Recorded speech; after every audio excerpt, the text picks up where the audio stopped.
যারা প্রবাসে আছেন তারাও মনে কষ্ট নেবেন না, যারা মা হে চাকরি করছেন তারাও মনে কষ্ট নেবেন না। ওয়াল্লাহে আল্লাহর কসম, ওয়াল্লাহে আল্লাহর কসম, ওয়াল্লাহে আল্লাহর কসম, আপনি যে 2টা টাকার জন্য যে মা চাকরি করতেছেন আর 2টা টাকার জন্য যে পিতা প্রবাসে আছেন সন্তানকে ফেলে, আল্লাহর কসম করে বলতে চাই, পৃথিবীতে টাকা কামানো অত কঠিন কাজ নয়। পৃথিবীতে পারমাণবিক বম তৈরি করা অত কঠিন কাজ নয়। আসমান চন্দ্র মঙ্গল গ্রহে যাওয়া অত কঠিন কাজ নয়।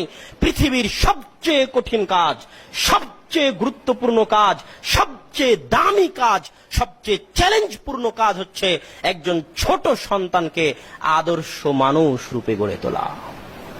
এর চেয়ে কঠিন কাজ আর পৃথিবীতে নাই।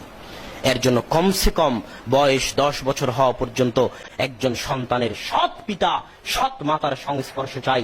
আর আপনি চলে গেছেন চাকরি করতে। এটাই কি মায়ের দায়িত্ব ছিল?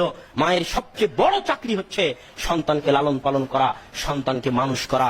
একটা কথা মনে রাখবেন, যারা বলে মা এবং বোনেরা ঘরে বসে থাকলে দেশ অনুন্নত হয়ে যাবে, তাদেরকে চ্যালেঞ্জ দিয়ে বলতে চাই, একটা মা যদি 20-25 বছর বয়স থেকে নিয়ে 60 বছর বয়স পর্যন্ত চাকরি করতে গিয়ে যে টাকা ইনকাম করবে, দেশ এবং জাতিকে যে উপকার দিবে, ওই মা যদি ঘরে বসে একটা সন্তানকে সৎ করে গড়ে তুলতে পারে, একটা সন্তানকে ইমাম বুখারী বানাতে পারে, একটা সন্তানকে যদি সালাহুদ্দিন আইয়ুবী বানাতে পারে, একটা সন্তানকে যদি সৎ করে গড়ে তুলতে পারে, তাহলে একটা সন্তান এরকম হাজারো লাখো মায়ের 24 ঘন্টা খেটে খাওয়ার চাইতে বাইরে পৃথিবীতে দুনিয়াতে দেশ এবং জাতির তার চেয়ে বেশি উপকার করতে পারবে।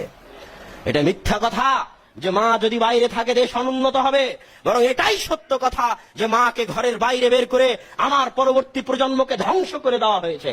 আমার পরবর্তী প্রজন্মের আমল, আকীদা, আদর্শ, শিষ্টাচার ওই কর্মচারী চাকরানির সাথে থেকে চাকরানির মতো বানিয়ে দেওয়া হয়েছে, অসভ্য করে দেওয়া হয়েছে।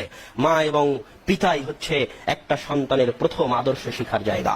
এই 10 বছর বয়স পর্যন্ত যা বললাম, এটা আপনি আপনার সন্তানকে যদি আদর্শ মুসলিম বানাতে চান আপনাকে করতেই হবে। এবার আসি আপনার সন্তানকে কিভাবে আলেম বানাবেন।